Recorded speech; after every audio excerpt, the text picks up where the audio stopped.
السلام علیکم ورحمۃ اللہ وبرکاتہ۔ ام المومنین حضرت خدیجہ رضی اللہ تعالی عنہ۔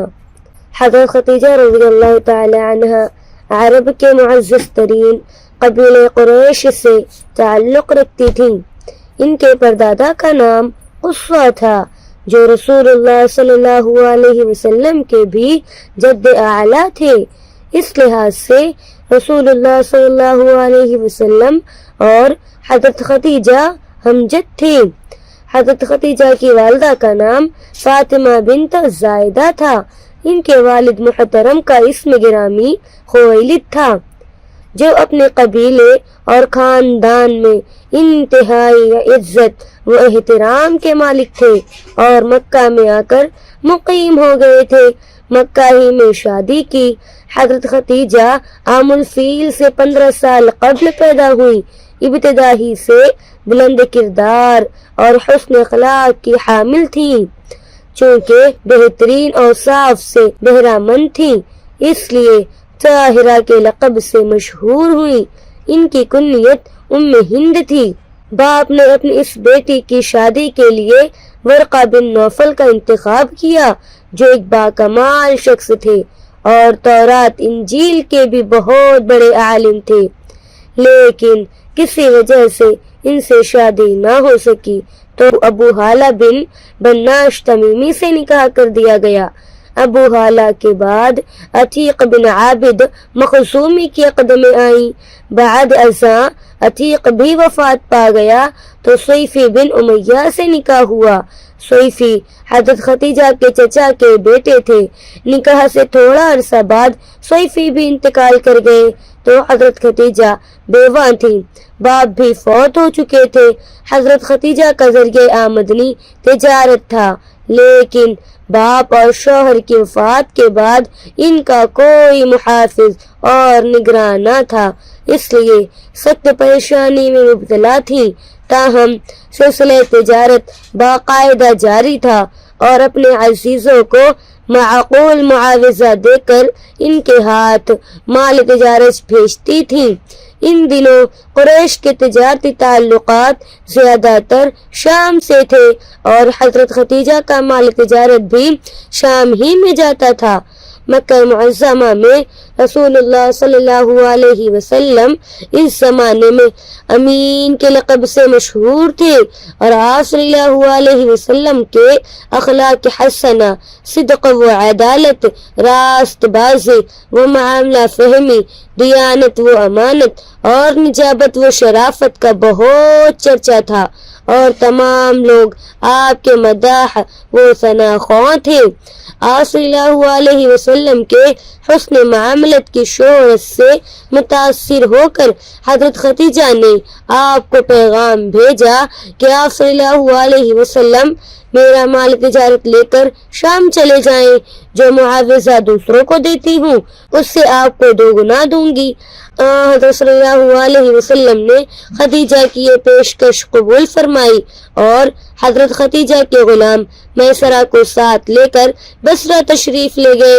واپس آ کر حساب کیا تو پہلے کی نسبت 2 گنا منافع ہوا۔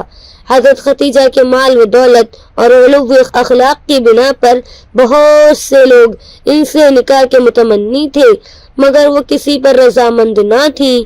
جب انہوں نے حضرت صلی اللہ علیہ وسلم کو قریب سے دیکھا تو آپ کے اخلاق عالی اور اعمال حسنہ سے نہایت متاثر ہوئی اور اپنی خادمہ نفیسہ بنت منیہ کی معرفت پیغام نکاح بھیجا، جو آپ نے منظور فرما لیا۔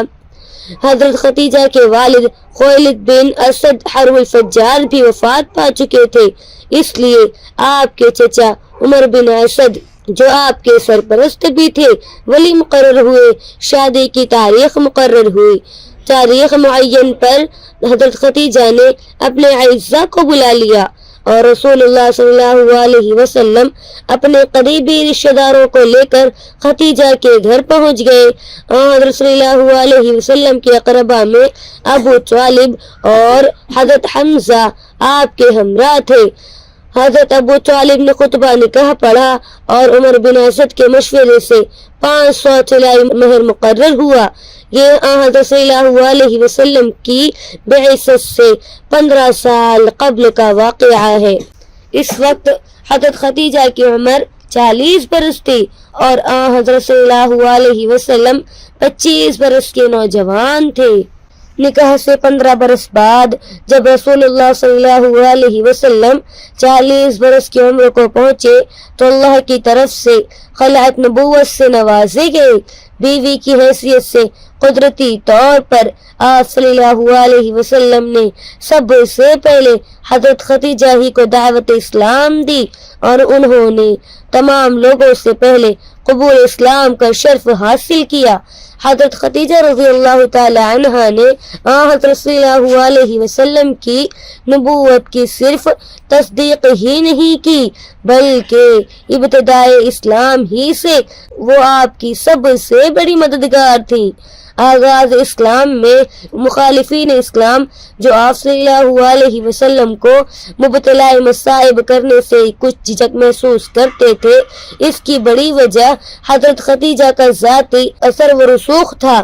انہوں نے آپ سے کہا تھا کہ آپ گھبرائیے نہیں، اللہ ضرور آپ کی مدد کرے گا۔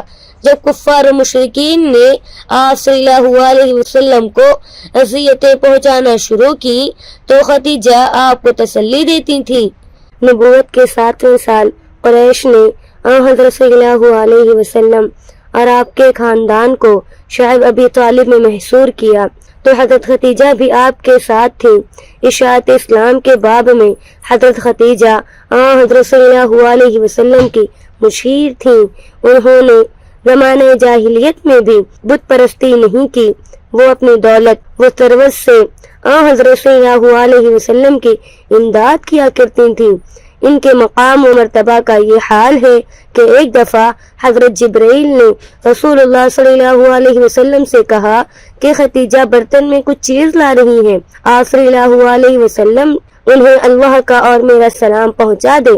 حضرت خدیجہ جب تک زندہ رہی حضرت صلی اللہ علیہ وسلم نے دوسری شادی نہیں کی۔ ان کی وفات کے بعد حضرت صلی اللہ علیہ وسلم کا یہ دستور تھا کہ جب کوئی جانور ذبح کرتے تھے ان کی سہیلیوں کے گھر گوشت پہنچاتے۔ حضرت صلی اللہ علیہ وسلم کا ارشاد ہے کہ جب لوگوں نے میری تکذیب کی تو خدیجہ نے میری تصدیق کی۔ جب لوگ کافر تھے وہ اسلام لائیں، جب کوئی میرا مددگار نہ تھا انہوں نے میری مدد کی اور میری اولاد انہی سے ہوئی۔ حضرت خدیجہ رضی اللہ تعالی عنہ رسول اللہ صلی اللہ علیہ وسلم کے ساتھ نکاح سے 25 برس بعد تک زندہ رہیں، جن میں سے 15 برس قبل از نبوت کے ہیں اور 10 برس بعد از نبوت کے۔ وہ 11 رمضان المبارک سن 10 نبوی کو ہجرت سے 3 سال قبل 64 سال 6 ماہ کی عمر پا کر فوت ہوئی۔ اس وقت نماز جنازہ کا شرعی حکم نافذ نہیں ہوا تھا، لہٰذا انہیں اسی طرح دفن کر دیا گیا۔ حضور نے خود ان کی قبر میں اتر کر اپنے اس سب سے بڑے ہمدرد کو اللہ کے سپرد کیا۔ حضرت خدیجہ کی قبر حجون میں ہے اور زیارت گاہ عوام و خواص ہے۔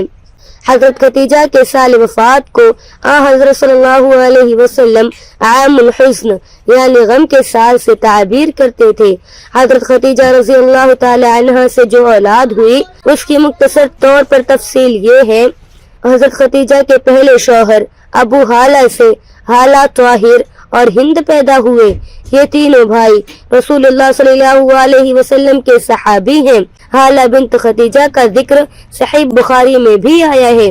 طاہر کو رسول اللہ صلی اللہ علیہ وسلم نے 1 ربع یمن کا حاکم مقرر کر دیا تھا۔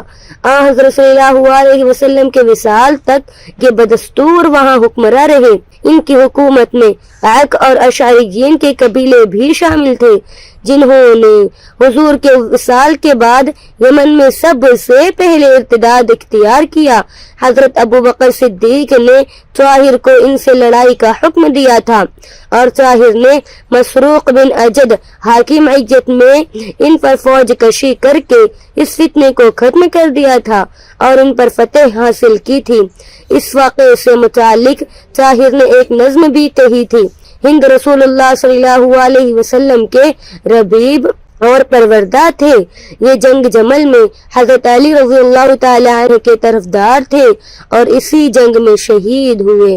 ہند نہایت فصیح و بلیغ تھے اور رسول اللہ صلی اللہ علیہ وسلم کے وصاف کے طور سے مشہور تھے۔ حضرت صلی اللہ علیہ وسلم کا حلیہ مبارک انتہائی فصاحت اور صحت سے بیان فرماتے تھے۔ ہند کے ایک بیٹے کا نام بھی ہند تھا جن کا انتقال بصرہ میں ہوا۔ روایت ہے کہ ان دنوں طاعون کی بیماری زوروں پر تھی اور تمام لوگ اپنے اپنے مردوں کی تجہیز و تکفین میں مصروف تھے۔ ان کا جنازہ اٹھانے والے صرف 4 آدمی تھے۔ بصرہ کی ایک عورت نے یہ منظر دیکھا تو چلا کر کہا: واہ ہند ابن ہندا وابن ربیب رسول اللہ صلی اللہ علیہ وسلم۔ لوگ عورت کی اس دردناک آواز سے انتہائی متاثر ہوئے اور اپنے اپنے مردوں کو چھوڑ کر ہند کے جنازے میں شریک ہو گئے اور دن بھر تمام بازار بند رہے۔ حضرت ختیجہ کے دوسرے شوہر سے ایک لڑکی پیدا ہوئی جس کا نام بھی ہند تھا۔ تیسرے شوہر سیفی سے ایک لڑکا ہوا جس کا نام محمد تھا۔ رسول اللہ صلی اللہ علیہ وسلم سے 6 بچے پیدا ہوئے، 4 صاحبزادیاں اور 2 صاحبزادے۔ ایک حضرت قاسم جو آپ صلی اللہ علیہ وسلم کے سب سے بڑے بیٹے تھے، انہی کے نام پر آپ نے اپنی کنیت ابو القاسم رکھی۔